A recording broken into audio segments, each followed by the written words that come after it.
Hey everybody, welcome to another awesome episode of MD Power Hour, starring me, Ron Harris, and all the way from the United Kingdom, Sir Giles, King, Tiger, Thomas. It's different every week. And joining us this week, a very special guest. You know him as the Voice of Bodybuilding, and now he has a new podcast on YouTube called The Voice of Bodybuilding. Please welcome Bob Cicherillo. Hey, Bob. What's up, Ron? What's up, Giles? Good to see you're back in the mix. Hey, Bob.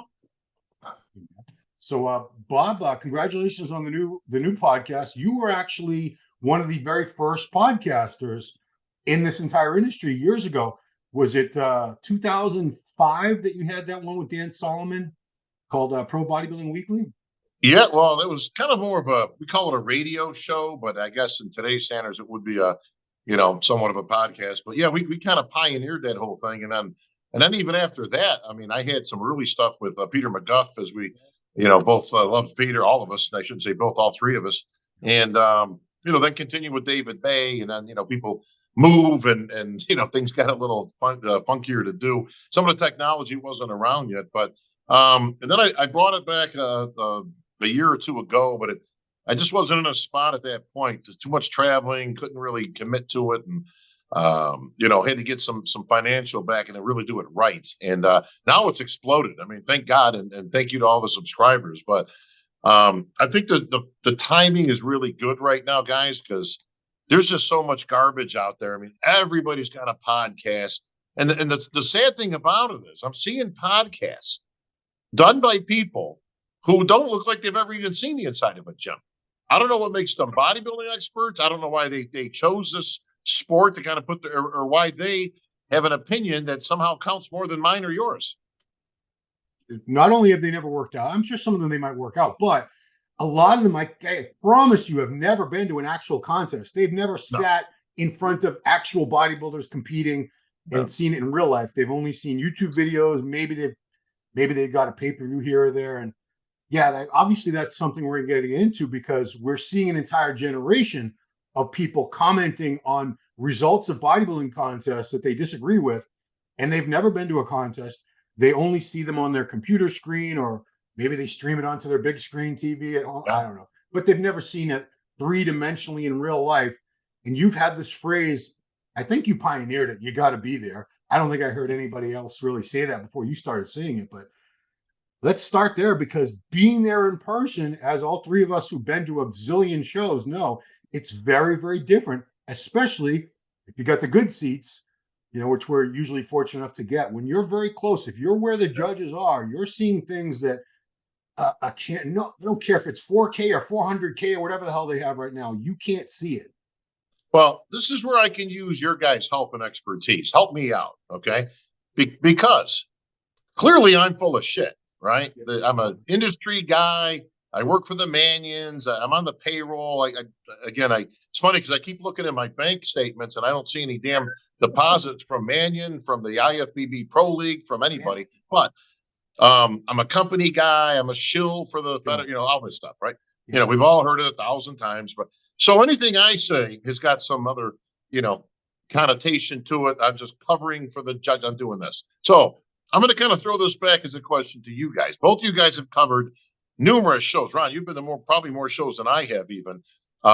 You and I are at probably, 30 something shows a year. I see you down in the pit. We wave, we catch up here and there, right?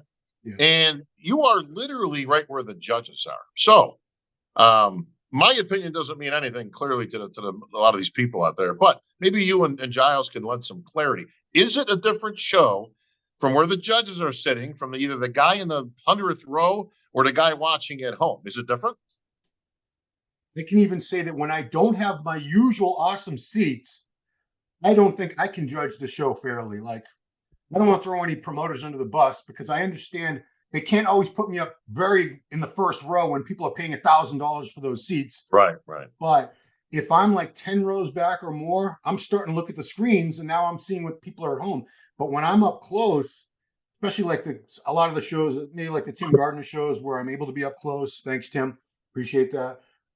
You see so much more detail, little striations, little splits, little cuts. You can see, you're not just seeing straight on one angle. You can see as the guys move, you're seeing from this side, from that side. Right. An entirely different perspective. And The thing that people, I honestly don't think a lot of the fans, and I'm glad that there are fans. We need fans to support Yep. the shows, the pay-per-view. God bless you all, you fans. But a lot of the fans do not really understand the criteria that these contests are judged by. And it's incredibly complex. It's not a sport like football, baseball. It's one of the only sports where maybe you could argue it's not even a sport, where sometimes it's hard to explain to the layperson why this person won and that one didn't. Where football, basketball, there's not much explaining. Well, they got more points. They got across the 40-yard line more than the other team did. But bodybuilding, you show a novice person, an uninitiated person, a lineup, and they go, I don't get it. They all look the same to me, or Well, they're all Giles, Giles, I know you're not here in Americana, so football to you is probably a different sport. But in our grand sport of football, this is the analogy I have, guys, for this. It's the difference between when you see a play, you're at the game, right? You're at the Dallas Cowboys game, you see a play, and you're a big Cowboys fan, right? You go, oh, that's bullshit. He wasn't holding him. Oh, these refs, right? They work for the league, right? Oh, these are fixed, these games and all this stuff, right? Then they show the replay. And on the replay, you go, oh, wait a minute. He was obviously, you could see him holding his jersey, right? So all of a sudden, you shut up and you go, oh, I guess I was wrong, right? This is the exact analogy that I think it is of bodybuilding. What you guys are seeing, okay, from home, from your phone, from your computer, from whatever, on the big screen, even at the show, from the, again, from seat number 72 at the show, right? You're seeing the initial play.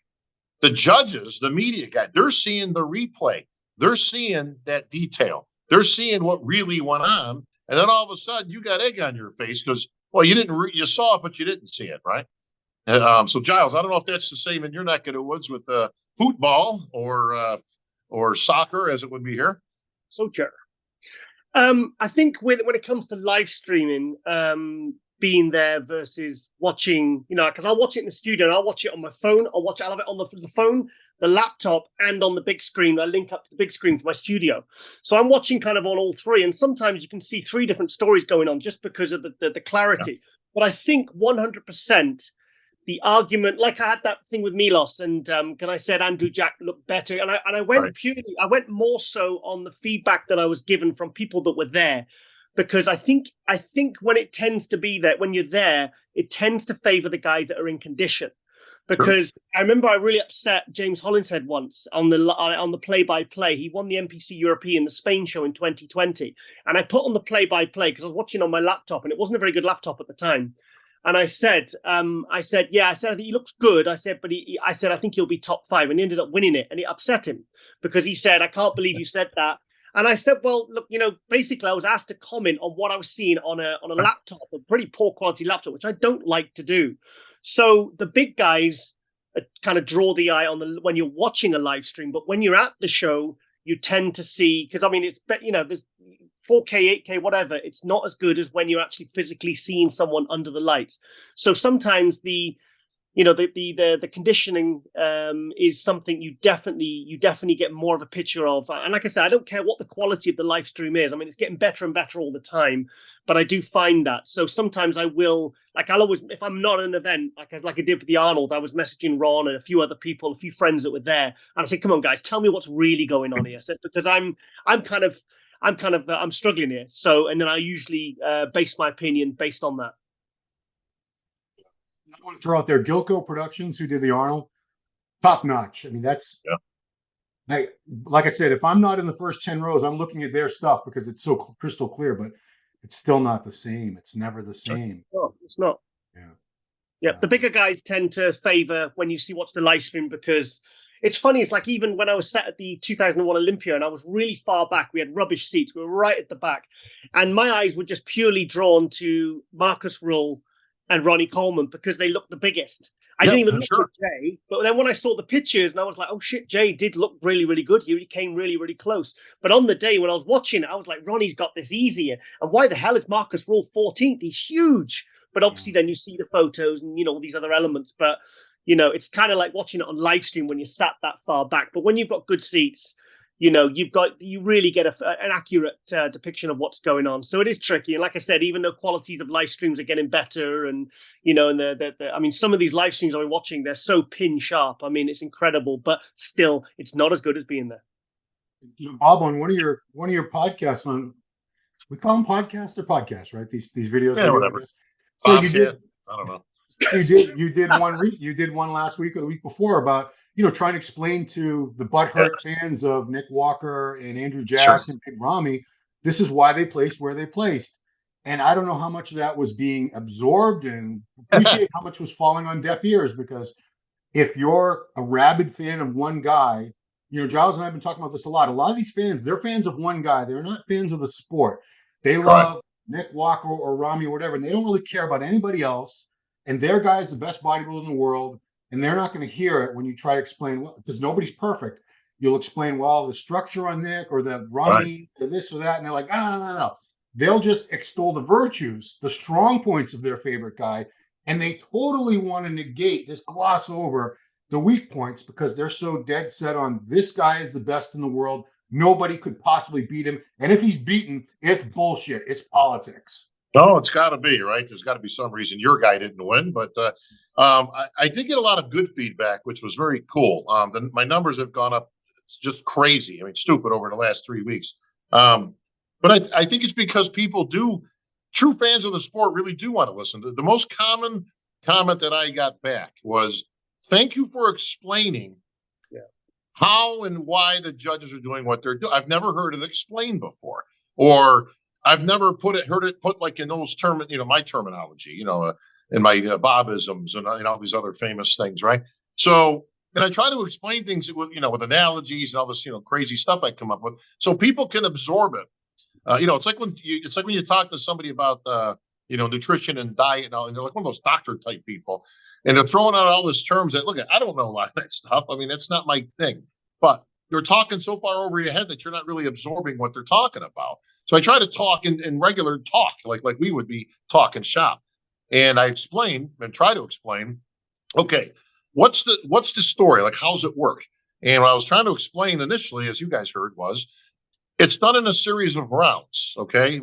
Much as me and Milos like to go at it all the time, not every single round needs a score, okay? Because, again, you can't just have a symmetry round.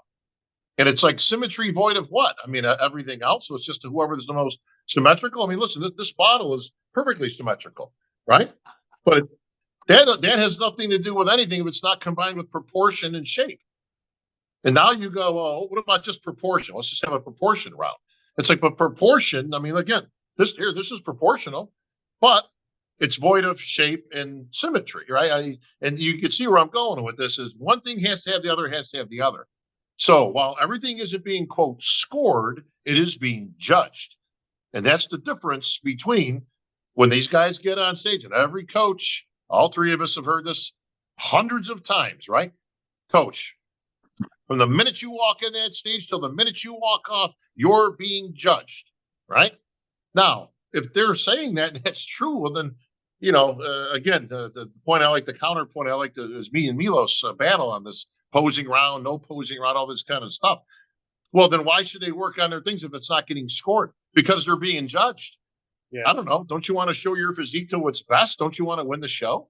I don't care if I'm getting a score or not. They're judging me. And the 2 rounds that you have, because obviously I took a lot of flack from my alleged comments of sending Big Ramy to the retirement home. About that. Yeah. I'm sure you got a whole bunch of questions on that, which I'll certainly lend some clarity. But they've got 2 rounds when they walk out there to impress the judges. Round 1, symmetry round, quarter turns. They're looking at you. You're in small groups. Judges are taking their notes. Round 2, free posing round. The key word there, guys, is free.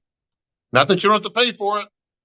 You can do whatever poses you want. I don't care what you want to hit out there. You want to hit 10, 12 most musculars? Go ahead. If that's what you think is selling yourself to the judges. This is the selling round, right? Hey, judges, look at me. This is why I'm the best. Now you guys come out and they're going to make the call out. So you've had not 1, but 2 opportunities to sell to the judges. This is why I think I should be called out. This is why you need to put me in first place. Okay.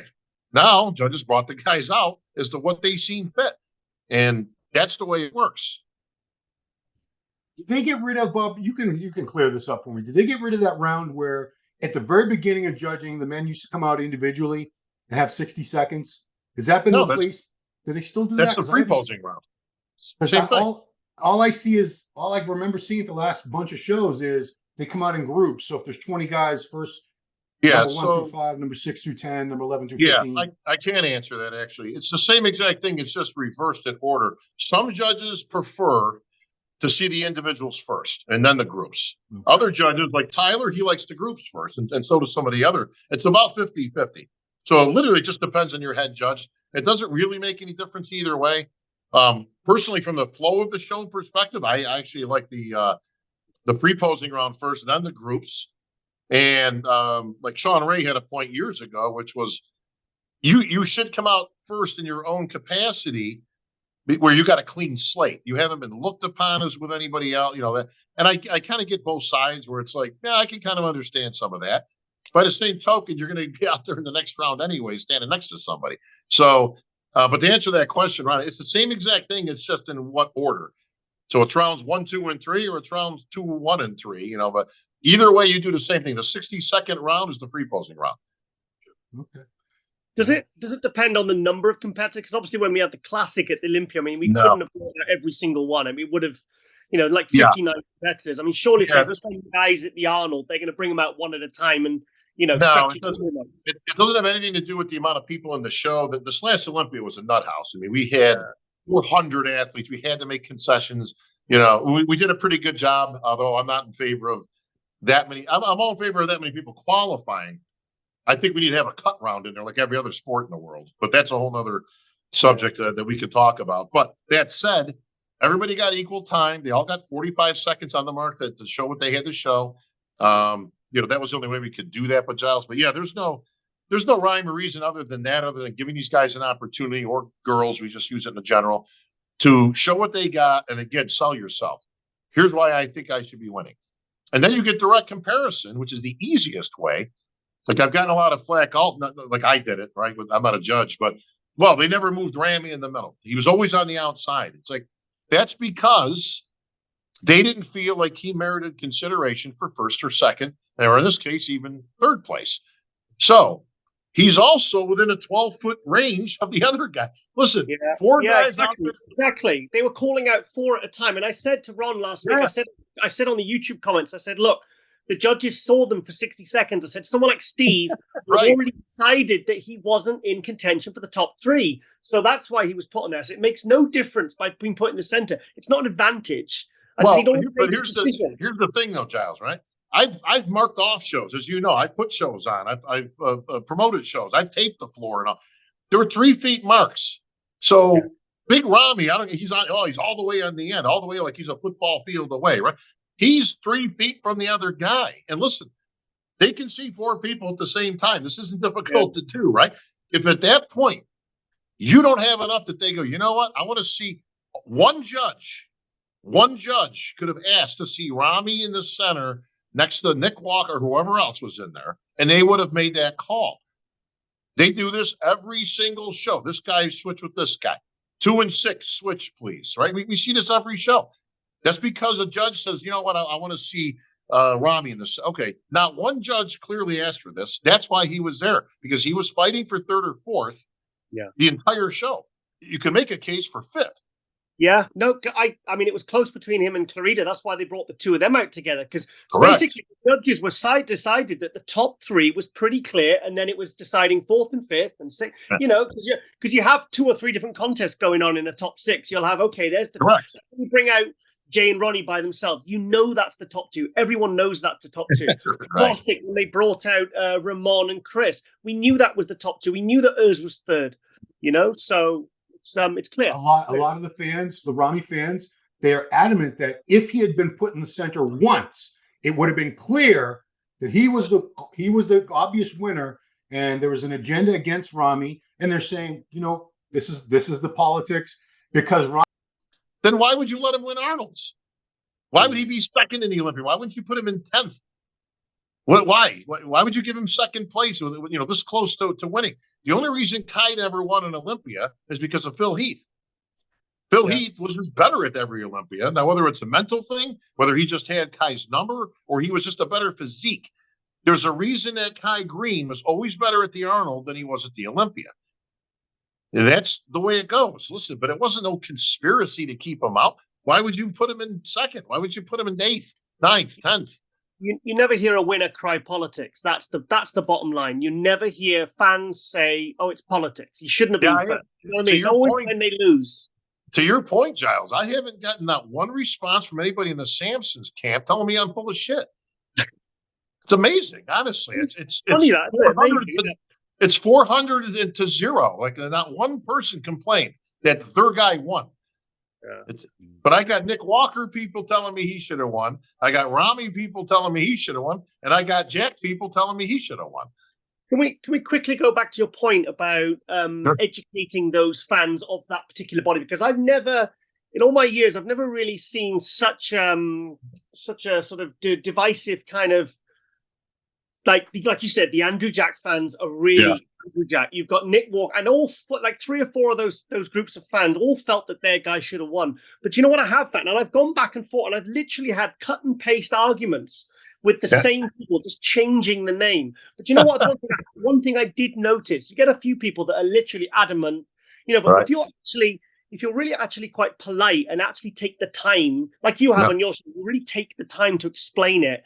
I found actually that, especially the Andrew Jack fans, they actually come back and they will actually say, "Oh, okay, can you explain why Andrew didn't win?" And then I gave a list of things, and they go, "Oh, thank you," because some of them, you know, they're fans of it's a Nigerian thing. It's they're really kind of patriotic, and you know, and I like that. Like I say, look, guys, I think it's fantastic that Ramy has such passionate fans, but don't.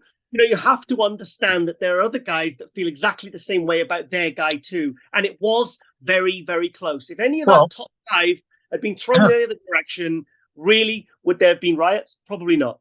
Well, so here we go, right? The new VOB I got coming out was actually supposed to be out last night, but we had a problem uploading it for some reason. It'll be up later today. I actually go through scenarios of why the guys kind of place where they do, because you kind of got the whole subject matter. On the next episode, you'll see is what's a freak, because we keep hearing that term thrown around. Oh, this guy's a freak factor. This guy's a freak. That guy's a freak. Nobody aesthetically has ever been called a freak. Samson's 6 foot plus and 300 pounds, but he's not a freak. He's an aesthetic freak. He's an aesthetic freak, right? So now you get these hybrids, and Giles, you'll love this episode coming up. But I detail out, if you think about it, right, just in general terms. Okay, Samson, not a freak, right? Nick Walker is a freak, right? 3rd place, Andrew Jack, not a freak, right? People don't refer to him as a freak. 4th place, Ramy, absolute freak, right? And then you get into the next crew. Okay, Sean Clarita, well, is he a freak or no? He's kind of a freak because he's, you know, 5 foot nothing, and you know, and he's kicking everybody's ass, right? But he's not really considered a freak. Okay, so he's not a freak. And then you keep going, and literally every other guy is a freak or not a freak. And people go, I don't understand. The judges are all over the place. Here's the counter argument, Giles, right? Okay, I got you, Bob. But if Samson wins and they're going for aesthetics, then why isn't Andrew Jack second? Why is Nick in there when he's completely different in what you're saying? And here's the answer. 1, there are no absolutes in bodybuilding. Bodybuilding is not bowling. Bowling is an absolute, right? You throw the ball down there. If you hit 8 pins, 8 pins are down. You got 2 left, right? There's no style points. There's no debating it, right? There is no, well, I think there could. No, it is what it or it isn't, right? In bodybuilding, there is no absolute of anything. Everything is a gray area of aesthetics, what you consider aesthetic versus what I do. It's somebody's opinion at the end of the day. But it's not who has the most amounts of strengths. It's who has the least amount of weaknesses. So why is Samson first? Well, Samson's first for what I think are very obvious reasons. He's got the best of everything overall. Symmetry, shape, proportion, muscularity, and conditioning, which he brought up from the Olympia, gave him a perfect package, so to say, that the judges considered, and they felt overall this guy's the best bodybuilder up there. Okay. Now you go Nick Walker versus Andrew Jack, second. Who's second and who's third? Okay, Nick Walker, freak, all these things, right? Brought it down a little bit too much, in my opinion, lost some of that, quote, freak factor that he had at the Olympia. That's why he was third at the Olympia. But, you know, listen, he's a little long torso and short-legged. He doesn't have the best aesthetics in the world. He admits that himself, right? Okay, but he brings great conditioning. The guy's always on point, and he's never out of shape, right? Conditioning, probably one of the best in the show. Jacked, big, tall, aesthetic, lots of muscle, needs a little bit more thickness from the side. Conditioning, not as good as Nick Walker. So who do you pick? Well, again, who has the least amount of weaknesses there? And in this case, they said, well, that's Nick Walker, right? Listen, yes, he's lacking some aesthetics, but he's not that bad. He's not a damn fire hydrant, for God's sakes. I mean, let's give the kid his due. You know what I mean? He's a damn good bodybuilder. Well, Andrew Jack, he looks like a sprinter up there. Well, all right, listen, put a picture of him next to Usain Bolt. I mean, let's not get crazy here, right? Listen, can Andrew Jack use a little bit of thickness? Well, of course he can, but he's also 6'2" and close to 300 pounds. So let's not get crazy. Yes, in comparison to Nick, he needs a little bit more thickness on the side and side shots. And his conditioning went to crap on Saturday because he could have been in second. And I know he was being considered for second up until the finals. And then he says, okay, the means to the end was that Nick overall was better than Jack, and so on and so on and so on. Do you think you can simplify it and boil it down to enough that who your eyes are drawn to? Because, like I said that to me last night, why have you got Andrew Jack ahead of Samson? Right. And I said, well, on the Friday, my eyes every single time were drawn towards Andrew because he peaked. I said fullness, condition, all the attributes. I said, and my eyes just went straight to his, and I knew that Samson would probably pull it ahead on the Saturday if he, and he did. That's exactly what happened. And on the Saturday, my eyes were drawn to Samson because he peaked better. And sometimes I think we can have all these bullet points of what constitutes contest winning physique, but for me, sometimes it's as simple as whoever my eyes are drawn to. When I scan like when Steve is deciding first call out, scanning the lineup, and he's going, okay, Andrew, it's who his eyes are drawn to, So let me tell you, guys, this is a never-ending battle that we're never going to win, because what people want is they want a box that you can check. All right, they want a score. Well, why don't they get an actual score? I'm confused. I don't understand. Why do you know? Nick Cicherillo. So, I'm confused. Perhaps if he had some old school labs pre-workout, he would have won the symmetry round. Listen, bro, there is no box to check, okay? It is an appearance. You're absolutely right, Giles. If you look at bodybuilding more as I hate to use the expression, but beauty pageant rather than a sport, which we're actually closer to, okay? Yes, I'll watch the Miss America, the Miss USA, Miss Unit, whatever, right? Your eye is drawn to somebody. Now, they're all beautiful, right? But somehow, some way, you kind of lock on certain girls, right? Listen, Ron, maybe you like dark skin or dark hair. Giles, you like blondes or whatever, right? Great. We all got your own little taste of what's, quote, considered beautiful. Now, while they're all generally, what's that? I like them to have all their own teeth. Yeah, well, of course, that. Listen, you don't, and you're not going to woods. Unfortunately, a lot of them got summer teeth, which is never good. But some are missing, some are gone, some are yellow. Stealing. So here's the bottom line, guys. Yes, your eye is drawn to certain physiques because of what we all generally consider better aesthetics, right? Which is usually taller, broader, X-frame, right? Not missing any parts, proportionally, quote, correct, right? That's who your eye is drawn to, and that's generally where you'll tend to go. Now you've got to kind of decipher. And this is, again, why you can't check boxes or give a score. Well, this guy's got the best conditioning. Boom. There's a 20 in the column, right? Whatever, some scoring system we come up with. Okay. Great. What's that mean? Well, you can be the most conditioned guy on stage, but be completely void of everything else. Listen, we've seen physiques like this. Francisco Batista years ago, right? Guy came on the scene from Spain. Incredible amount of muscle, this and that, but he was put together not very good. You know what I mean? It's very square and kind of not proportionally correct, but he was ripped. Kenny Jones years ago around. There's a name you'll remember, right? Jones. I don't know. Now, hey, arguably, and if anybody out there is watching this, you can look him up and you'll see what we're talking about. Was he one of the best posers out there, Ron? He danced his ass off. Right. Listen, entertaining. He could pose, right? Now, he had zero physique, right? I mean, listen, the guy had no business being up there. No offense to Kenny. I actually kind of got a kick out of him. But if he got a score, if he won the posing round, right? Hey, listen, man, posing round the posing. Well, no, it's not really. Everything's a hybrid, but let's just go there, right? He gets a square checked, Ron, right? Like we're talking about. He wins. He could have ended up 6th or 7th. Right? And it's like, well, wait, whoa. No, bro, he's not that good, right? He's terrible. Oh, wait a minute, though. You wanted an absolute. You wanted a score, right? You wanted a checked box. That's why the guy with the best symmetry doesn't really win the symmetry quote round. That's why the guy with the most muscular doesn't really win the most muscular round. That's why the best poser doesn't win the best posing round. At the end of the day, they're all hybrids. Everything's kind of taken in and soaked in, like you said, Ron. You can see the judges are scanning. They're looking. Who stands out? Who looks best? Who's got the best combination? This ain't the most Mr. Ripped competition, and this ain't the most muscular freak in the world thing. That's a circus, okay? We're looking for the best developed guy, man, woman, again, whatever that division is.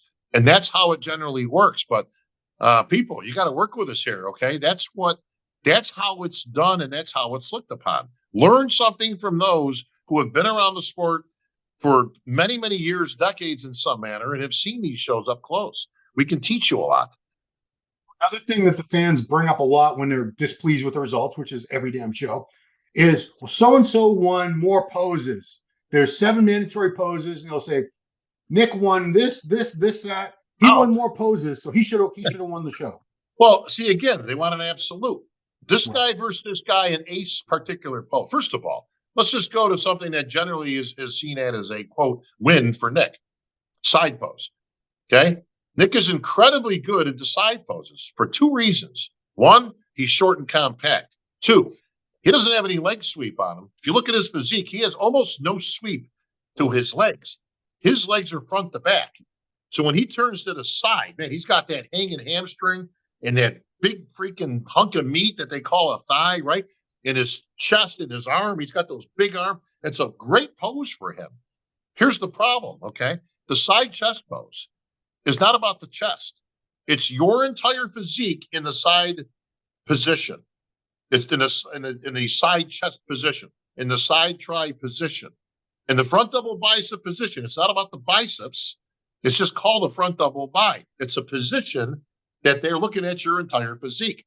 I can give Nick a few poses if you want to look at it like that, but I can also take him out of all the front and back poses because he's not proportional. If you're not proportional, how the hell are you winning a front double bicep? You have a not proportional front double bi, a not proportional front lat spread, a not proportional back double bi, a not proportional back lat spread.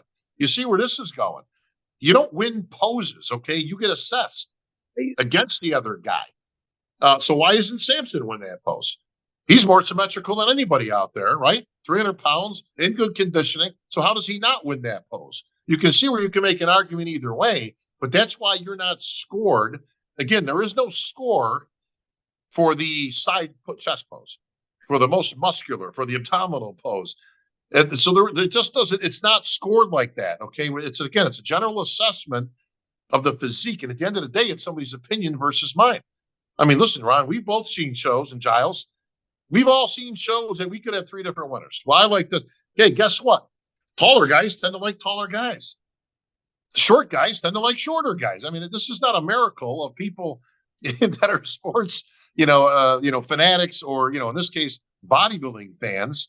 All right. They tend to go with what they like. I have always wondered whether there are any judges that do judge pose by pose. Because I remember disagreeing with Debbie Yates once, and she said it's unfair that Dorian gets like the bicep. It's only shown in one pose. So why should that be a problem? Because it's only shown in the front double bicep. You don't see it in the side in any of the other poses. So, and I was like, well, maybe has she got a point there, Bob, or is it just purely? Because I do wonder sometimes if judges have their own system of judging, and they do judge it, pose by pose. Well, I disagree with her in this. It's not just one pose. All right. First of all, the second you walk out and you're assessing, quote, the symmetry. Yeah. Well, you got a problem here, right? These guys got a torn bi, torn this, torn that, whatever, right? And it does make an impact. Here, let's pick something else other than a torn body part, right? For some of Dorian Yates's career, he had a big midsection. Yeah, All last right. year. Now, I don't know. That's visible in almost every pose that you do, right? You can't get around it. The guy, if you're shaped like a barrel, not to say that he was, but listen, his abdominal and midsection area was not great the last 3 victories that he had, at least in my opinion. But how distracting is that? Does it take away? Well, listen, in the symmetry, proportion, and all that to be considered, I don't know. He went from having an X frame to kind of an H frame. That's not really what you're looking for in bodybuilding, right? So it is distracting in that there are certain things that you see it in, and it is there, and it's in comparison to the other guy. And all that has to be taken into consideration. So there is no pose for pose type of thing. It's just 8 considerations of how's this physique. I'm assessing your physique in 8 different poses. So yeah, it doesn't look as prevalent in one pose as it does in another, but you can make that argument for anybody. Like, well, listen, at a front lat, front bi, front whatever, a guy with a bigger X frame is going to look more impressive than a guy who doesn't have an X frame. So there's no judges that will judge it pose by pose. No, there is. When you say judge it, they're assessing all the physiques in every pose. Mm-hmm. Now when they turn to the back, as we've all heard, shows are one from the back. It's like, well, they're one from the back, the front, the side. They're one from every angle. They're not, quote, one from the back. We all get what we mean by that, but that's not necessarily true because, like I've often said, if they can be one from the back, they can be lost from the front. All right? The be-all, end-all, the back double bicep isn't worth any more points than any other pose. All right? It just doesn't work like that. And the problem is again, you have to assess what I'm looking at in an overall environment. Who's better overall? I'm not interested in who's got any one particular thing. That's not what the sport's about. The sport's about finding the guy with the least amount of weaknesses who looks the best up there. Who is that guy? I want to throw out my pet peeve, Bob. Maybe you could do something about this with the judges. When they say your favorite most muscular, they should only hit 1, but they hit like 3. Same thing with classic, your favorite classic pose, and they hit like 3 different poses. They didn't say your favorite plural. Anyway, you're right. So, let's switch gears to the Ramy thing because that's still a hot topic. You never told you've been very clear, Bob. Yeah. Go back on all the videos. The word should retire. Those 2 words never came out of your mouth, but somehow they were attributed to you. It was construed. I feel like he wants Ramy to retire, or it sounds like things you said were twisted, taken out of context, and made to appear as if you were telling Ramy, you're washed up, you need to get out of the sport, you're all done, which you never did. Right. How did that even escalate to that point? Well, because of first and foremost, because of fake news Nick, our good buddy Nick Cicherillo out there, the CNN of bodybuilding, who literally just puts out stuff for clickbait. It has no rhyme or reason. It's garbage journalism. Okay, and unfortunately, I got to give him credit. It's popular these days. You can put complete crap out there, and people will listen to it. Okay, now listen, whether that's good or bad or indifferent, if it puts money in his pocket, he's going to continue to do it. It's up to the people to be smart enough. This is why my my podcast has taken off, because I think there's a good segment of the bodybuilding fans who are sick of it. They want real content. They want to hear real stuff. They want to see perspective from the inside, from somebody who's been on stage, somebody who's been involved in the game for all these years. Nick sealed his own fate on anything to do with the Arnold. When the first words out of his mouth were, well, I wasn't there, but. Okay, you weren't there. Automatically, all right, you're relegated to kind of the second tier of opinions. Okay, doesn't mean you can't have one, but your opinion is going to be skewed for all the reasons that the 3 of us just talked about. You weren't there. You didn't see it. If you can get out of your basement some point, perhaps if you had the new Get Out of the House supplement from Old School Labs, it might have helped you, Nick, in your assessment of the Arnold. But so it's all clickbait and bullshit, right? Oh, Bob says Ramy needs to retire. Okay, one, I never said that. B, now don't forget, Ron, I'm speaking for the man, right? I'm talking for the league. I'm a shill for the league. I'm employed by the pro league, that. So now it becomes, well, Bob's not really saying it. The league is giving him a message that he needs to get out, right? So you can see it's the telephone game. Listen, we all did this in grammar school. I never said I tell people, go listen And still I'm waiting for I gave the WWE, listen, you quit or I quit provision to either one of the guys out there, Palumbo or Nick, to provide the spot where I tell Ramy to retire. And neither one of them come up with it so far. So it's amazing how that works. But when called to produce the facts or whatever, they're null and void. But let's just clear it up right now if nobody else has seen anything. Number one, I didn't tell Ramy to retire.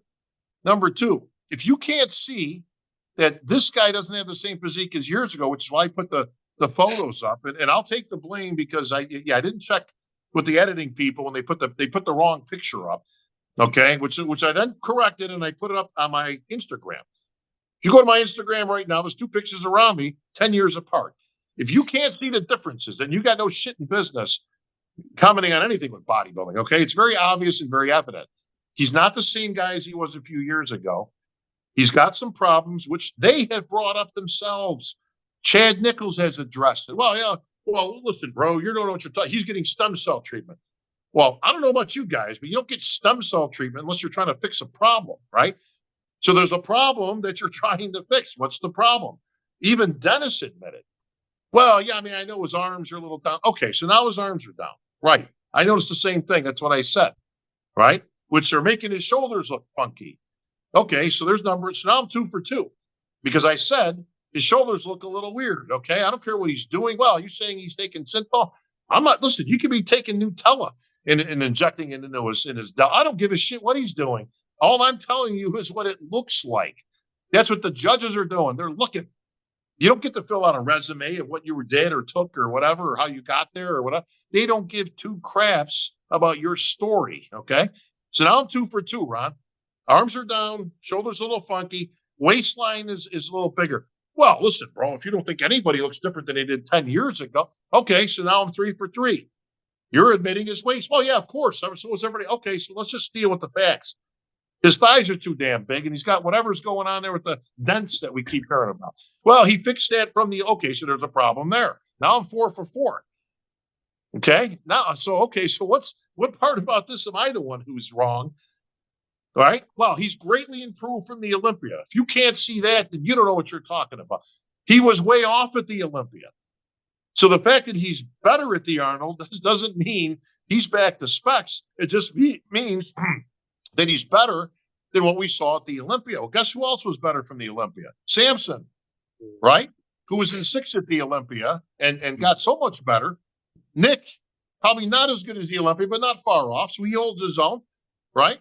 And Jaft, who was way off at the Olympia, but obviously got his shit together. And guess what? Okay, so everybody got better from the Olympia. So that kind of null and voids that. But I didn't say anything that anybody else, any quote expert, hasn't said themselves. What's Ramy need to do, in my quote expert opinion? Take some time off. Get your physique back where you got to get it. Fix whatever problems you got going. Whatever these stem cell treatment. Well, you say he had nerve damage. He already got the doctor said he doesn't have any nerve damage or whatever. That's why he's taking the stem cells. It's inflammation. If it's inflammation, go take some goddamn ibuprofen. Okay, it's not inflammation. By the way, I'm no doctor, Ron, as you know, but I have played one on TV. But probably inflammation is a result of a problem. Am I wrong, guys? It's a body's response. Inflammation is the body's response of a problem, right? If there's a problem, Giles, you sprained your ankle playing soccer, right? And then it blows up, it gets inflamed. Well, the problem isn't the inflammation. The problem is that you sprained your ankle, right? There's an injury there. Right. That's what the stem cells are allegedly doing, right? That's why they're doing treatment. Great. But don't blow smoke up our opposing trunks here and try to tell us like we're not seeing what we're seeing. I mean, you could clearly see. I think the whole thing's just a big cash grab. I'm sorry, I've said this before to Ron many times. I got a lot of shit for it, to be honest, Bob. Saying, I mean, you can't inject something once and then everything just magically poof comes back. No.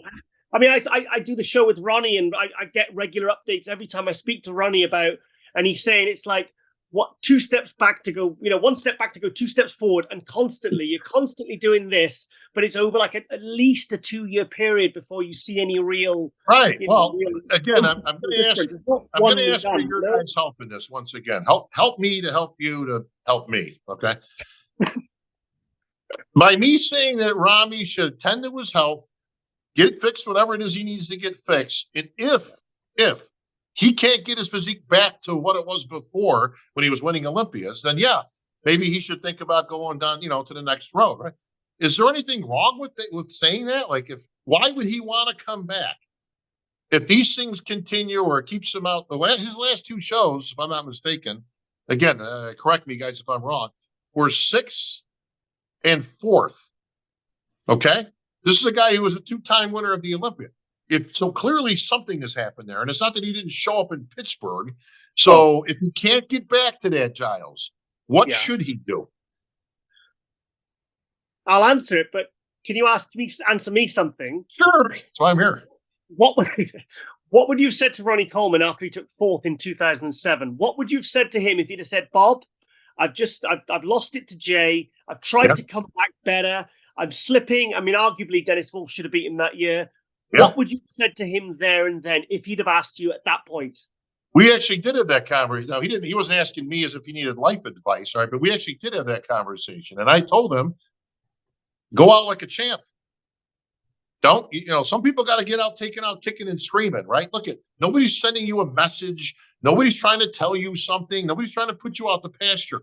Ronnie's physique at the last Olympia, and I agree with you. Listen, that was a nice gift, so to say, of he could have been 3-4 spots lower.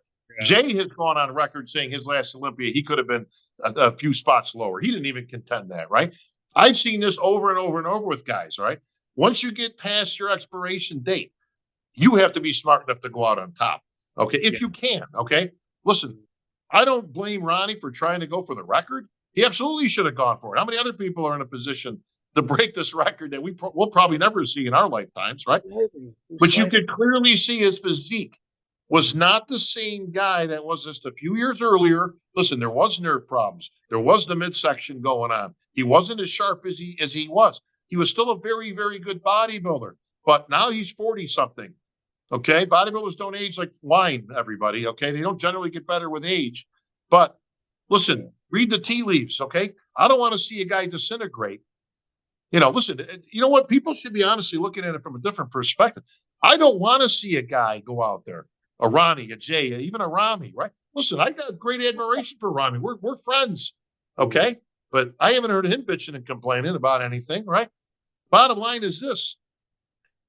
You don't have to be a genius to see that again, a physique isn't as good as it once was or whatever, for whatever reason. It doesn't really matter. We're in a game of looking and assessing and making a determination as to who's better, okay? I don't want to see a guy past his prime going out there, and now he's in 10th. Now, Dexter went out when he should have went out, right? Listen, still in the top 10, great, last Olympia, but we all saw Dexter wasn't the same Dexter as 08 when he won. Okay, he knew that. That's why he retired. But the fans, don't prop these guys up and give them false hope. Be realistic. I give him an honest answer. Listen, if he can't get back to where he was, then yes, I would actually say, hey, you probably need to look at doing something else here. What's option B? You're going to be 10th at the next Olympia? Look, NASA. Remember what happened to him? I mean, that was really NASA coming in like 15th when 5 years before he was pushing Dorian for the win, What would you have said to Phil Heath in 2020? What would you have said to Jay when he got sick? And like you said, I mean, Ron said the same. He was probably 9th, 10th, really. So it was kind of like a little bit of a parting gift to say, right, okay, you really need to. I'm close friends with Phil. You're not a hater. You're not a hater. Right. No, it's not. Yeah, no, that's today's terminology with the woke crowd and all that garbage. But listen, I'm good friends with Phil Heath, and I had that conversation with Phil Heath personally. And I only asked him one question when it was speculation whether he was going to come back or not another time. And I said, point blank. Sorry, when was this?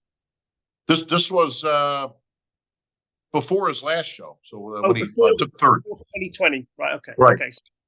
And I only had one question. I says, Phil, I only got one question for you. He says, what's that? I says, can you get your midsection back to what it used to be? It doesn't have to be 100% to 2012, okay? Can you get it back to that? If you can, then yes, you should come back. If you can't, I'd probably call it a day, bro. Yeah. And, now he assured me, listen, he did his best. It's not like he was trying to bullshit anybody, right? But ultimately he couldn't get it back to what it was, and that was enough to keep him out of tying that record. So, but if you can't get back to what was winning you titles, then yes, you do need to consider moving on. Again, I don't know why this is so hard for people to understand. I know they're fans, but come on, people, do we really want to see aging athletes, less than? I mean, I want to see a guy go on. I want to see a guy go on top sometime. That's what I really want to see. I kind of respect them following through on, like, Ronnie trying to come back in 2007, Jay trying to come back in 20, Phil following it through, and probably on the prep was thinking, I'm not looking as good. Maybe I can't win this. I kind of respect them having that one last try. But beyond that, I think it's like you need someone to maybe, like yourself or people like ourselves, to say, mate, diplomatically, it's time to maybe think about moving on. Listen, if the problems that Ramy has and his coaches express in his camp can be fixed, then I'm all for it. Listen, why would I not want him to come back? He's one of the best bodybuilders in the world. Love the guy, right? But if you can't, then why would you want to put a 80% Ramy on stage? Look, we all age. We all don't get better as we go. We all end up with problems and injuries and things and stuff. That's the essence of any sport. But if you truly care about Ramy or anybody for that matter in that position, don't give him false impressions of what he can put out there and what he can't. And it's not just him; it's anybody. Like you just mentioned names like Nasser and other people that we've seen. That listen, Nasser was a shadow of his former self at the end, and it was almost embarrassing. He was using all kinds of weird oils and things. Shoulders were jetting out at bizarre angles. And for all those people, Ramy's a two-time Mr. Olympia. This is disrespectful. Listen, with all due respect, okay? And I don't take anything away from anybody, but he would have been a one-time Mr. Olympia if Hadi Chupan had some, stuff going on with his physique that didn't quite look right. Okay, that you could take that to the bank. Like Tarek Elgindi likes to keep giving me credit because I'm the only guy that predicted that Hadi Chupan would win the Olympia. Well, that may or may not be true. I was one of the few who picked him. But you know why I picked him, Giles? Because he probably should have won the year before, and that was the only reason he didn't win. Yeah. So, and listen, suffice to say, boom, there's Hadi Chupan as your champ right now. I said that last week on, it was either Global Power, and I said if he'd have come in like he did in 2021 with those shoulders, there is no way they would have given it. They would have given it to Derek. In fact, he might have not even got second. They would have not knocked him down because when he came out, we were all looking. First thing I was looking for was his shoulders. Of course. And as soon as he came out, I went, "Yep, he's sorted it. He's fixed it. Okay, he's in with a chance now." Now, it does bring up a question, Ron, because I'm sure you got a whole list of stuff that you want to ask me, but it does bring up another question, which is, okay, well, how does that get marked? How does something get marked down? We saw a guy with this, that, gyno, shoulders, all these anomalies, right? A torn bicep, like you said, or whatever, right? How does that get assessed and judged? Do you get marked down? Do you get points taken off? Okay. So for those people wanting to know this answer, it's real simple. How distracting is it? Okay. How distracting is it to the overall appearance of a physique? If it's a midsection issue, is it distracting? Well, that's a tough one because people that can't control the midsection in every pose, right? It's distracting in every pose. If you got a torn body part, well, how torn is it? We've all seen guys with torn pecs. Can't hide it really. It's very distracting and it's ugly. It's not a good look, right? And it's hugely, a guy like Barry DeMays, his career got destroyed because of a torn pec. Kevin Levrone was able to get it fixed right away and went on to a successful career because it wasn't something that was distracting. Tony Freeman tore a pec early in his career. I think he had a partial surgery or something of the nature. So it was kind of there, but it wasn't so distracting that it took away that this guy was never going to win a show. He'd go on to win shows and go into Olympias and be very successful. So the answer is, I don't care what it is, whether it's gyno, whether it's shoulder angles, whatever. How distracting is it at the end of the day to the physique? There's various levels of distraction. If it's so distracting that you can't overlook it, it's going to hurt you. I did want to ask you one thing, Bob, because Ramy was obviously people messaged him and said, Bob said you should retire. Bob said you should retire.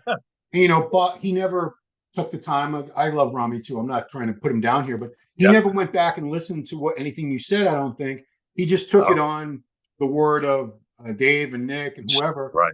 And he went and put out a response video where he seemed genuinely hurt and it was directed to you. You're saying, you know, Bob, I don't know why you would tell me to retire. You've never. Well, he told doesn't me. mention my name. Oh, he doesn't. He says, what does he say? I mean, I think it's obviously generally assumed he's talking about me since these people were putting it out. But if you notice, he doesn't address me personally. I think he's getting false information fed to him that people want you to retire. The Federation, again, the telephone game, Ron. By the time this got to Ramy all the way in Egypt, everybody wants you to retire, bro. The Federation hates you, because you didn't show up in Pittsburgh. This ridiculous notion. There's a lot of people that get invited to Pittsburgh. You think Jim gives two shits when he's got 15 guest posers of the best in the world? If somebody can't, I got news for you people. Over the years, there's been a lot of people who didn't show up or didn't show up. It's no big deal. Nobody cares. And like I said, why, like in Ramy's case, why would they have invited him to the Arnold? Why? They didn't have to invite him. It's an invite. They could have just told him, no, sorry. Or now you're getting punished. How would you not invite Ramy, right? This guy's one of the best in the world. He's a former 2-time Olympian, and he doesn't get an invitation? Now that you could look at and go, oh, wait a minute. Something's going on here. Yeah, how would you not want Big Ramy at the Arnold, right? But that's not what happened. If he was being held down, he wouldn't have been letting the show. Think, people. Think. Yeah. No, but he wasn't. Hang on, he was a last-minute entry, wasn't he? So. Well, that was up to him. I mean, listen, he threw his hat. Now, whether it's because they bumped the prize money, whether he dealt with his camp and he says, well, look, can we be better than the Olympia? Because if we can't, we're not going to win. I don't know the reasons why, he was towards the end. Yeah, I wouldn't say last minute, but he was. But that could have been a consideration on his part, but he was absolutely invited. That I know for absolute fact. He was invited along with Derek Lunsford and all these other guys. Now, whether Derek Lunsford decided to go in, clearly it wasn't a money issue. He's probably doing pretty good financially, but he decided he wanted to take a pass on it. But all those top guys were invited. There's a conspiracy, folks. Why would you invite the guy? I want to circle back to one thing about Ramy is, Ramy, I've said this recently. He's very different. I don't think he competes for his own glory or his own financial gain. He just wants to support his family. Sure. He seems like a very humble guy, very, very much the polar opposite personality-wise of a lot of the attention whore bodybuilders who are narcissistic and the world revolves around them. Yes. I feel like even if he knew his body wasn't what it was years ago, I feel, this is just my what I get, the impression that he has a tremendous amount of pressure on him, representing an entire culture, an entire part of the world that look to them as their champion, their hero, representing Egypt, the entire Muslim culture. And if he retires, I think he would feel like he's letting them down, even though in his heart of hearts, he loves competing. He's a competitor and everything, but I think he would be more inclined to maybe walk away once he saw his body declining if he didn't have this tremendous pressure on him. Well, a lot of this depends on who you surround yourself with, right? I don't know what people are feeding him. I don't know anything about his camp. I know Dennis has worked with him. I know Chan does work with him. I don't know who else he has in his ear. Okay, so let's just start there. Anything I say is pure speculation, unless I talk to Chad himself or somebody on that. But I don't know what anybody's telling him, Ron. We've all been in the same game for many, many years now. And the problem is in today's day, when you got 5,000 of your closest friends telling you got robbed, this is bullshit. This was politics, right? This can't help the situation. When you need one guy, one friend that can sit there and put their arm around you and go, look, bro, it's not a conspiracy. Okay. Nobody's trying to keep you down. Nobody wants you were off. Okay. Go look at the pictures objectively. Get off Instagram, everybody. Okay. Get off Facebook. As I've often joked, Ron, my mother still thinks I should have won every single show I was ever in. She couldn't figure out how that big, ugly bodied Ronnie Coleman guy was better than me. Oh, he's too big, honey. He's just too, yeah, Ma, it's a bodybuilding show. You know what I mean? Yeah. Why do I joke with this? Because it's exactly what I see out there, right? Stop filling these guys' heads with how great they are. That's why everybody thinks they got screwed. Nobody just lost, by the way. Everybody got screwed, Ron. Screwed over, right? Nick got screwed over. Oh, they're going in a different direction. This is the best one I've heard so far. That's why Samson won, because they are going in a different direction. Now we're going for this. Yeah. Now, I wasn't part of this meeting. Where's this meeting that takes place? Allegedly, I'm part of the system here, right? I don't know. I must have been out sick that day or something like that. Where you think a meeting takes place before the shows, and Mannion sits there and goes, okay, and gavels everybody in. All right, everybody, sit down, sit down. All right, quiet down, quiet down. Okay. On the agenda today, let's see, table this, that, read the minutes from the last meeting. Okay, Arnold, what direction do you guys think we need to go in? Anybody? Let's go aesthetics. Oh, yeah, Bob. Yeah, I think we need to go in the aesthetic direction. Okay, anybody else second it? Steve, good? Bob. In motion. Boom. Okay, guys, we're going for aesthetics this show. Forget everybody else. Bob, look what happened at the Olympia. Haddy, deaf, doesn't speak English. Right. You know, I mean, you're surely if you've got the poster boy Derek, you know, and he's all American, religious, he's a perfect poster child for, you know, and then yet they went with that, you know, and it was there you go. What again? Are we? First of all, these meetings obviously, clearly, I'm parroting here, right? We don't have meetings. There's no quote direction that we're changing or this and that. They're always looking for the same thing. They've always been looking for the same thing. Does it exist on that day? That's the question. If Samson Dauda showed up at the Olympia like he did at the Arnold, we'd be talking about him as the new Olympia champion right now, in my opinion. Okay? He's 6 because he's soft. That's the only reason he's 6.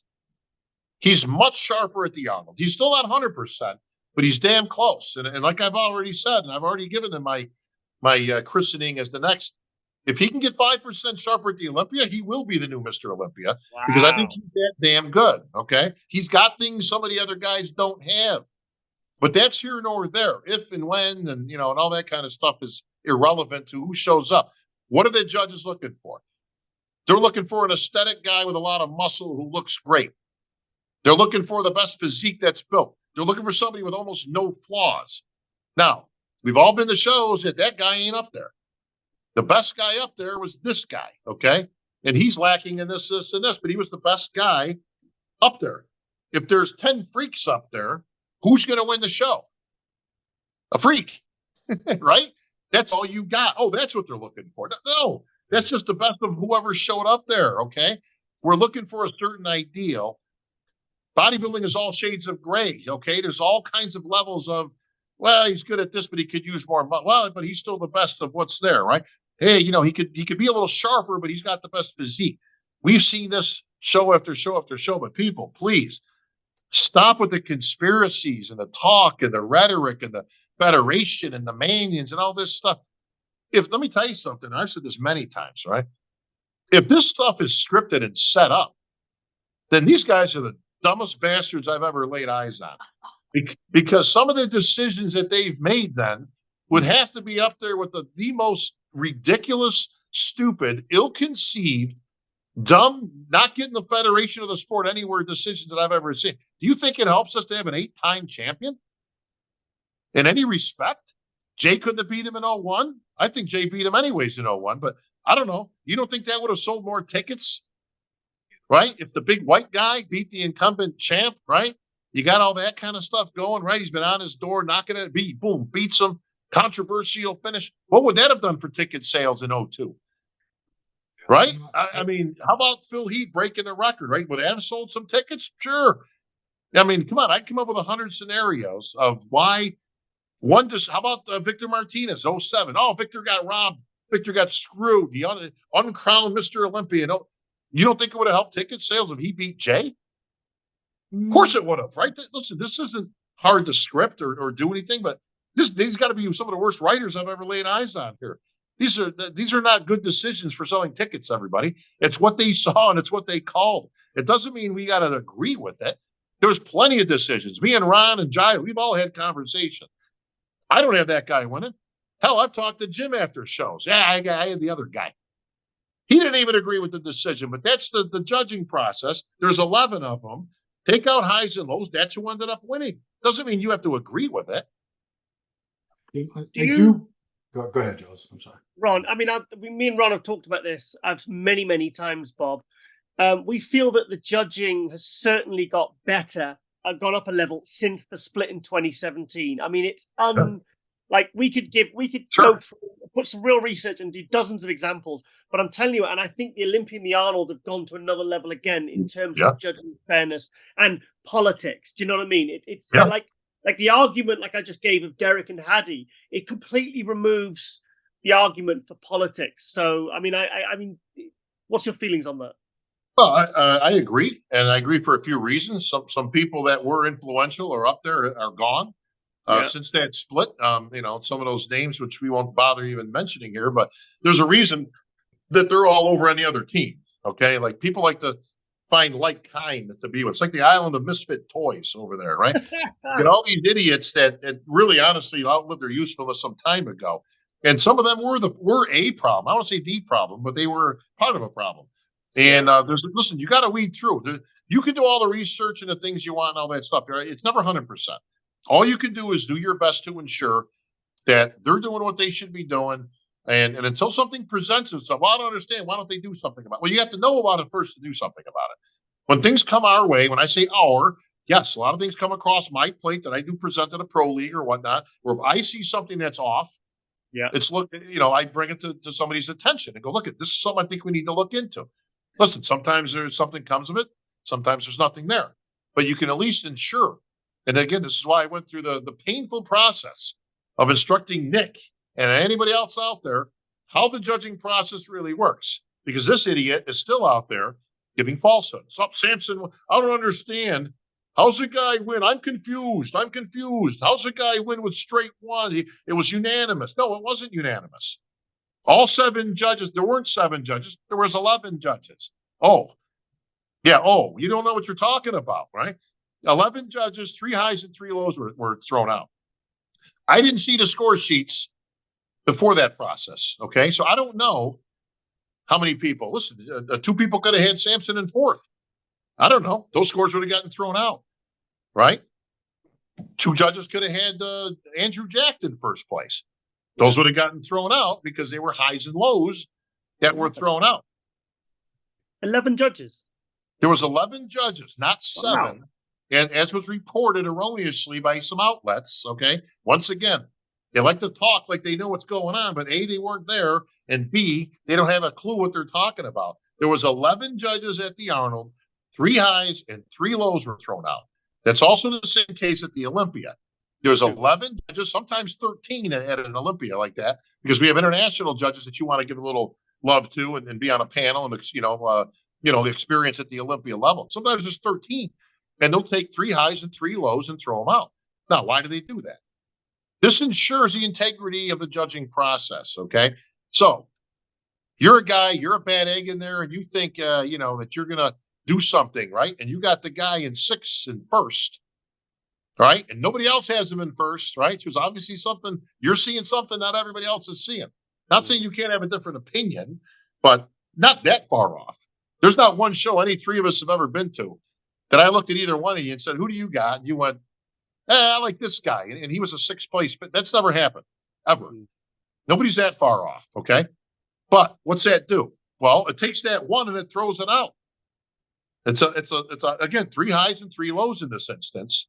Yeah, the same thing the opposite way. Hey, this is my guy, trains at my gym, or people say, he must have paid him off. So okay, you can listen, go pay the guy. That's just money you're gonna dump in the toilet because he's gonna give you a whatever, or he's gonna screw you, right? I'm gonna put him in 8th, and everybody else has him in 2nd. You're gonna get found out. First of all, they're gonna see your score, and they're gonna wonder, why did you have this guy? You're gonna get questioned on it. What did you see here that explain this to me? Right? And you better have a damn good answer because it's so far off the grid but again, that score is going to get thrown out. What you have is a mean average of what the judges collectively were thinking. That's where we get our average. That's where you get your final placings. I close this out with a retrospective of your career, Bob, because I promise you, most of the young guys, Giles, you can do it after. Throw in one last thing before I hand over to you to close. Sure. Global Muscle was basically a model of the last rep. Ah, there you go. Very good, sir.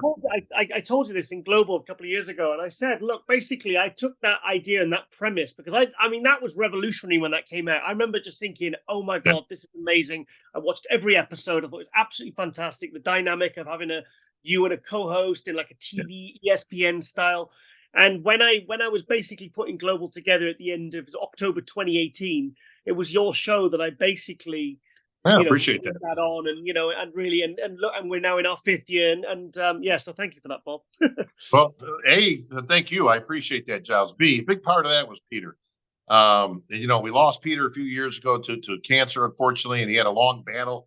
But you talk about a guy I miss in this industry. And I spent a lot of time with Peter, man. Not only did we cover shows and work for the same companies, and he was instrumental in my career as he was the editor-in-chief of Flex Magazine. And I got a lot of love with the magazine and different things. But we became close friends as well. Him and his wife actually stayed with me and my family for 6 weeks or so when they were moving to Florida. They actually stayed at our house while they were looking for a home. I still speak to Anne probably every week.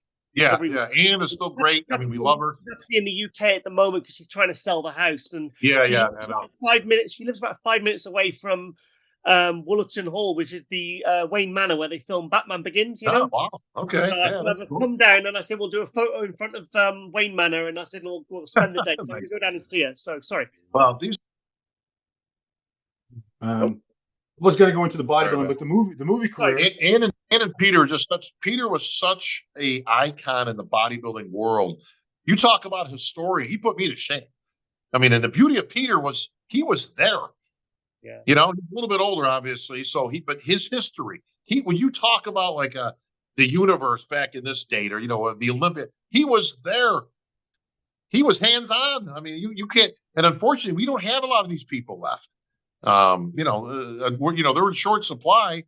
You talk about people like myself or Ron. Obviously, you've been around for some time. The Sean Rays and some of us that are kind of consider ourselves historians.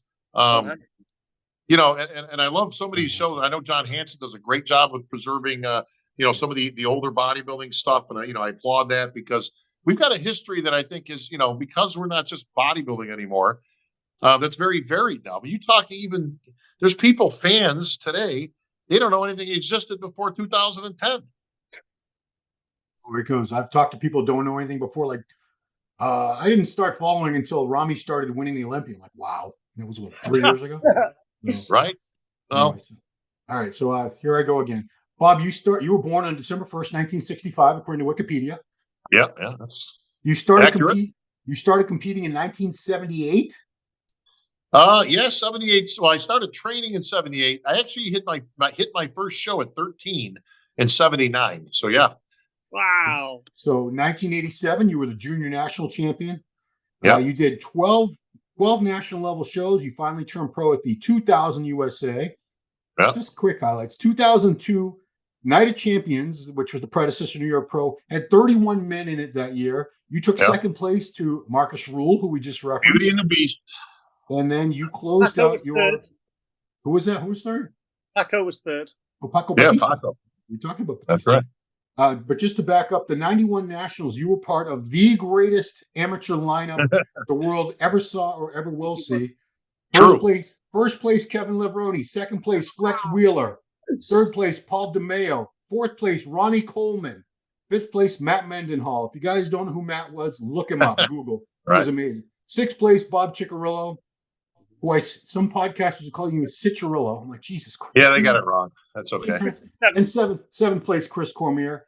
And you wrapped up your competitive career in 2006 by winning the Masters Pro World. And it was a lineup of 25 guys. It was not a small show. So Bob has been on stage many, many times, guys. He's walked. And by the way, just for those who think I'm just, throwing stuff out there, that show, Ron, was my last show. I actually hung him up on stage with my hand raised, $10,000 check in the Masters World title and all that stuff. And I said, thank you. Good night, everybody. Hang on. That was it. You took your trunks off and hung them up on stage. I hope not. And let me tell you, Giles, the only thing tougher than hanging up your trunks is fitting back into them. Trust me. So, but no, listen, you know what? I talk the talk, and that's what I do, and I've done it for years. But I walk the walk also. I didn't continue on. Listen, I was not going to be getting better in my 40s. Actually, to that testament, Ron, a short story that I don't even know if a lot of people know this, but so after I won that show, Robin Chang came up to me and he said, "Hey, congratulations, champ. You look great. Nice job." so what do you want to do? And I says, well, what do you mean? And he goes, well, that just qualified you for the Olympia. So do you want to compete in it, or do you want to continue to host it? And I was like, well, now this is an interesting premise, right? Now, I just turned 40, right? Just won the show, right? I thought I looked good. I mean, I wasn't great, but I thought I looked good enough. I thought my physique was probably better just a couple of years before that. But again, now, could I have entered the show and done reasonably well? I honestly think, well, first of all, something just tells me I wasn't going to be Ronnie. I don't know what it is. It's something that gnaws at me to this day, Ron, but I don't know. I realistically, you think I could have probably been, 10th. Maybe I could have cracked the top 10. Listen, that's certainly admirable, right? I had no delusions of making the top 3 or 4 or 5. But, at that point, I got to look at things realistically, just like we were talking about now with other guys, right? Okay, I'm 40 years old. I got a chance to either compete in an Olympia. Again, you're not going to get this chance again, right? Or continue to hold the microphone and go that path. Well, to me, this took about, 1.2 seconds to answer Mr. Chang. And I says, nah, I'll keep the microphone. Thanks. Now, why did I make this move? Which I think, A, it turned out to be a good move. B, my future was set. Listen, my future wasn't going to be in competing. I could have been delusional. Listen to I had friends telling me, bro, what are you, nuts? Go in. You qualified, man. Well, listen, A, financially, this was a smarter play. I go buy a new tie and actually make money and go in, or I could try to take 10th, lose 15 grand in preparation money and all that stuff, right? And then go around, I don't know, saying, well, let me try get there again next year, right? And all that. Listen, you got to know when to hold them, when to fold them, right? And all that Kenny Rogers stuff, right? Like the old song, when to walk away and when you're done. That's the key to that phrase. I was done. Listen, my last memory of being on stage was winning. Not a lot of people get to do that. Not a lot of people have that opportunity in this game. There are a few people like the Lee Haneys of the world and Dorian and right. You can name them literally on one hand of people that actually walked away on top. And that was an opportunity I wasn't going to take. Listen, I'm done. I'm finished. I'm good. But there's no delusions here. I'm not beating Dexter or Ronnie or Jay or these guys. That wasn't going to be happening. No. You probably secured your tenure by making that decision because, you're literally you've got that job for as long as you want it. I mean, I think everyone knows that. Well, hopefully, Judge. I mean, there's those that want me out of there, right? They don't like my shtick, Ron. You know what? I do know most of your catchphrases by heart. But yeah, you do. I do, but honestly, on the rare, ladies and gentlemen, boys and girls, bodybuilding fans of all ages. But I feel like, okay, here's the show. The show's starting. I get psyched when I hear that. And on the rare occasions when I go to pro shows and you're not the MC, which is not that often, usually are, it's nothing against any other MC, but I'm like, ah. But you know what, Ron? I got to thank you guys because even though you've heard my same jokes for 20 years, you still laugh at them. So I appreciate that, bro. I mean, but I can't imagine, I hope you do it forever. No one's going to live forever, but I honestly feel like it's such an integral part of those shows. It sets the tone, the atmosphere. I get so excited when I hear the judges are in place, the athletes, it's the same shit every time. Is that supposed to be me? That's supposed to be you. Is that a Bob imitation? I like that. If I had your voice, I'd have your job. But Giles, you got one of those, or what's that? You got an imitation of me, like Ron does? And no. Also, Bob, I can fully attest to how stressful it is doing Emceeing because I tried it and it didn't work so well for me, mate.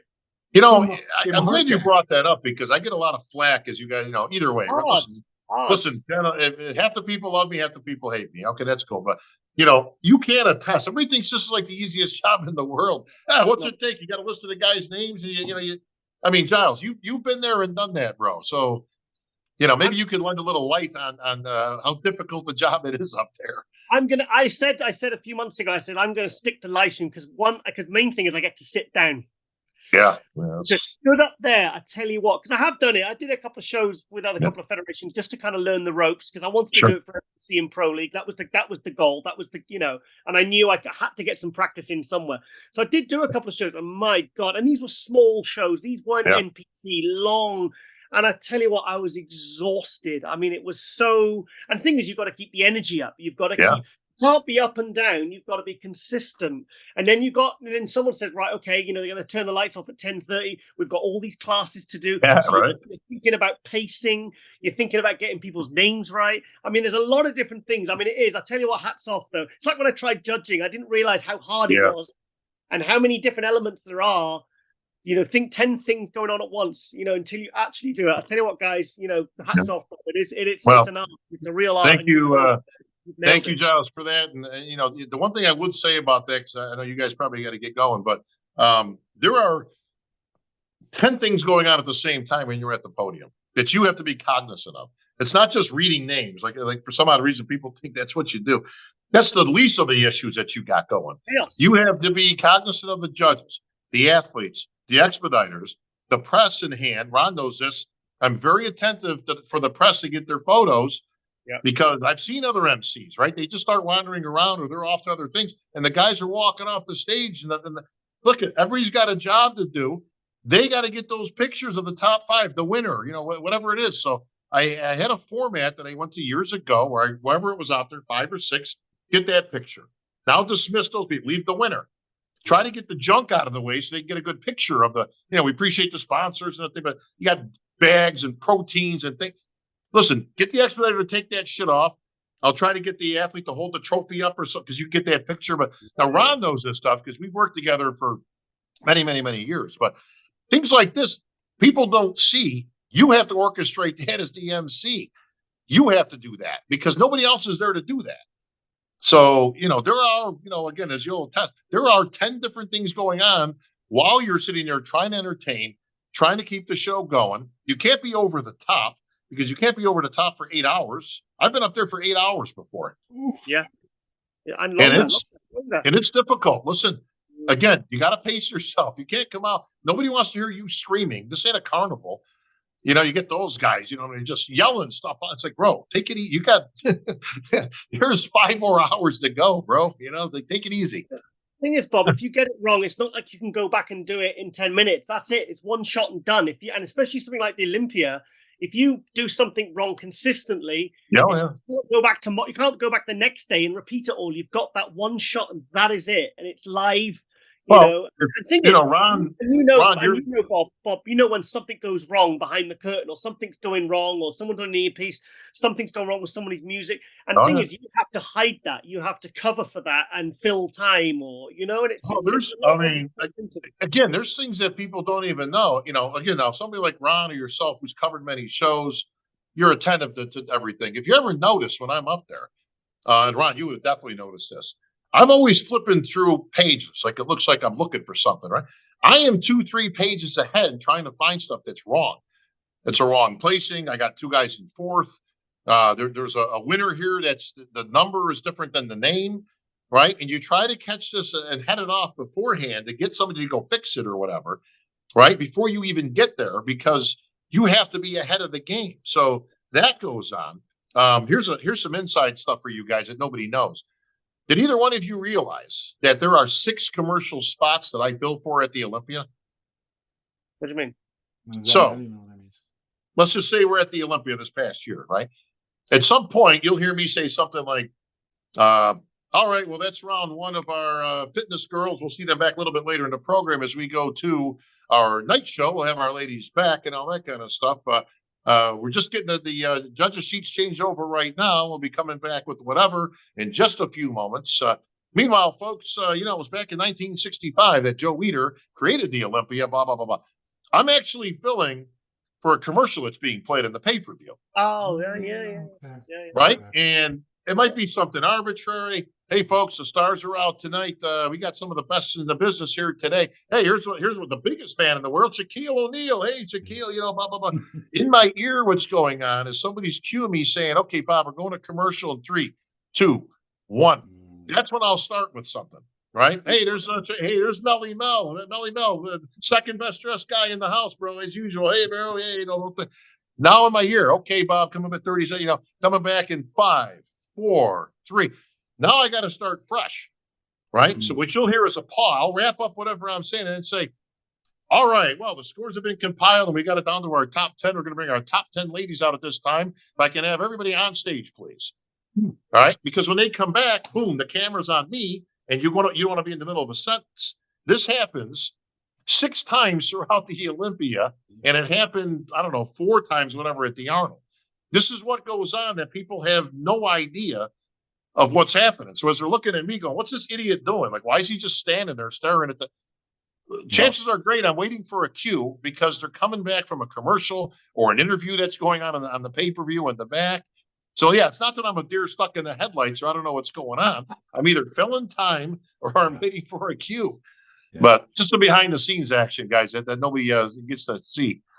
Bob, I know you had that thing with Missy Truscott and they got the placing wrong. I know you fixed it and you owned it. You know, you kind of said, look, we've made a mistake. Yeah. And then it's with, you know, I mean, I must be, but what's been your biggest in all your years? What's been your biggest kind of, oh shit moment? Was it that one or well, that was, I mean, that's definitely a Steve Harvey moment. I mean, it was, listen, it wasn't my fault. I was actually fed the wrong winner. Yeah. It was switched. Okay. We did have a switch, but it was in one of the other divisions and it switched, not that one. And somebody got their wires crossed. And obviously I did the best I could with it. I mean, I made a joke out of it. We had a little ha-ha and it's something like she was so good they gave her they gave her first and second place or something, you know. And listen, we got out of it. That was cool. Listen, the shit happens, right? It's not under my control. But speaking of Missy, I'll tell you about a moment that I think could have been a tragedy, literally, was the Olympia the year after, which just a couple of years ago. I think it was in Orlando.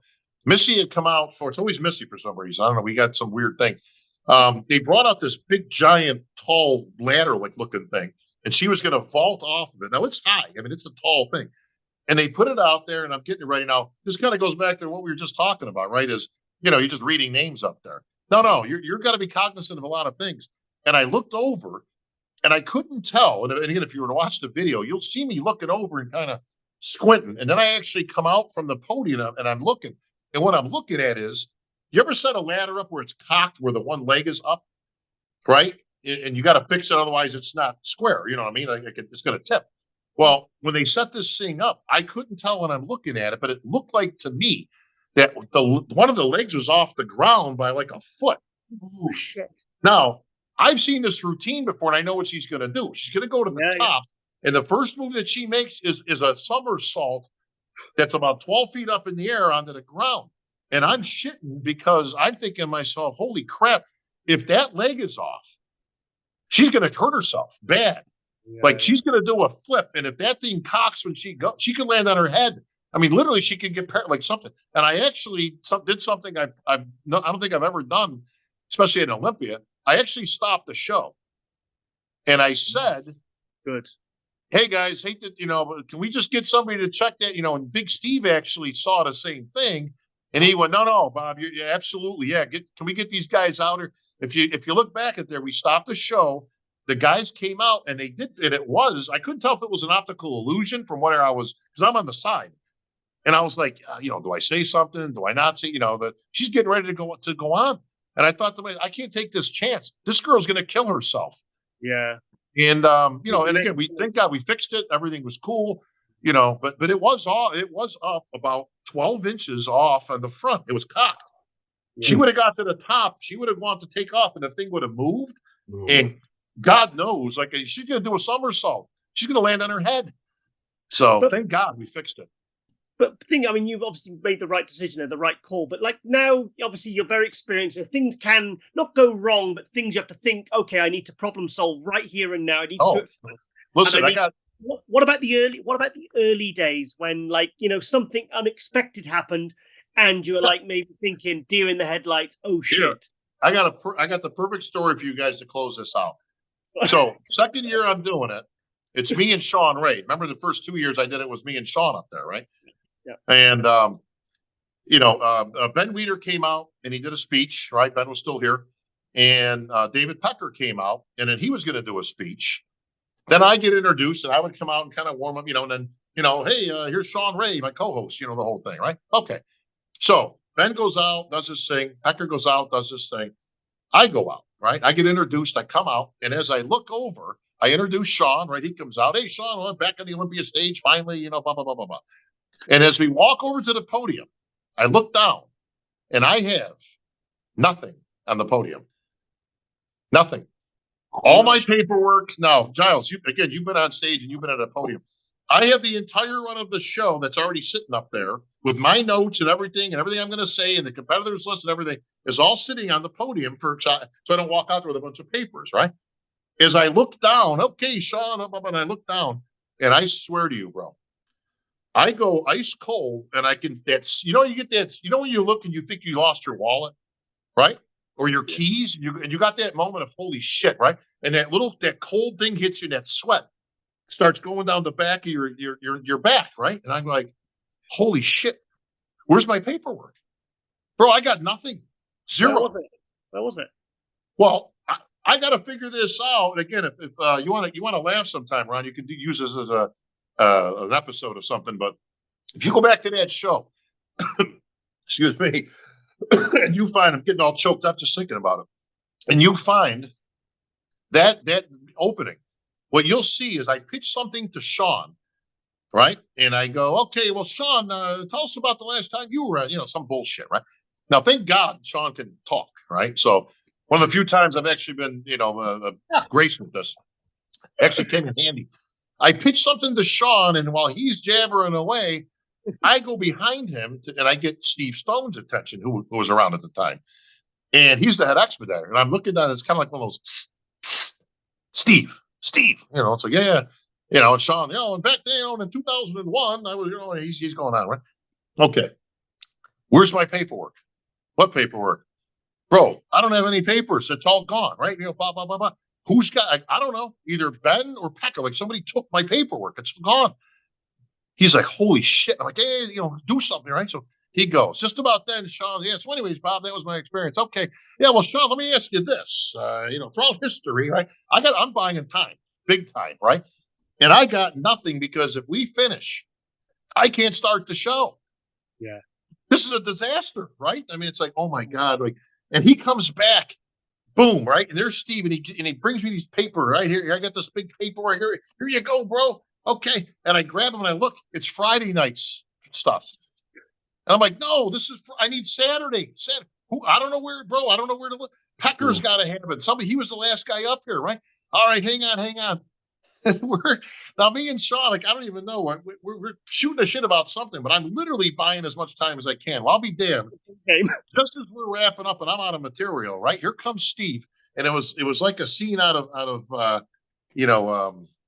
one of the movies or something like that. Here, like kind of like a baton. Here comes Steve with the paperwork, right? Sorry. Up to and I grab it from behind Sean. It's like one of those, all right, folks. Well, we got a great show lined up for you here today. And he found the Pecker. Pecker goes out there with his one sheet of paper, right? Does his speech, the whole thing, right? And then he grabs everything and he leaves. Oh, no. Like, bro, why didn't you just take your piece of paper, right?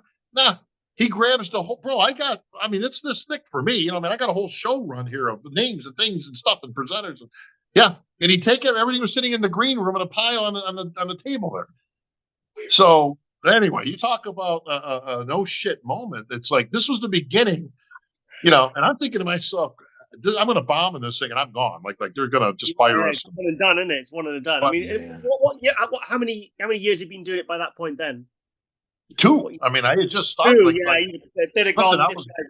this guy's. Giles, I'm begging these guys for 2 years to put me in, coach. And as everybody keeps fucking it up, they keep getting guys up there that are horrible. I mean, Ron, you've been around long enough to have seen these things. They were a disaster. These Olympias were a joke. It had turned into a running joke, and it was Dana Carvey. They had comedians up there. Right. Mike Adamle, God bless him. I know he's not doing well these days. He's got dementia and stuff, but he didn't really know what he was doing. Remember when they had the producer guy came out, Ron, when they had to stop the show when they couldn't figure out where they were at. The guy comes out from the back with this big pile of paperwork on the podium, and they're looking for whatever. This is during the show. This is the Olympia, and I'm begging him to give me a chance. I've done shows. I can do that. And they finally give me an opportunity. And the first year went okay.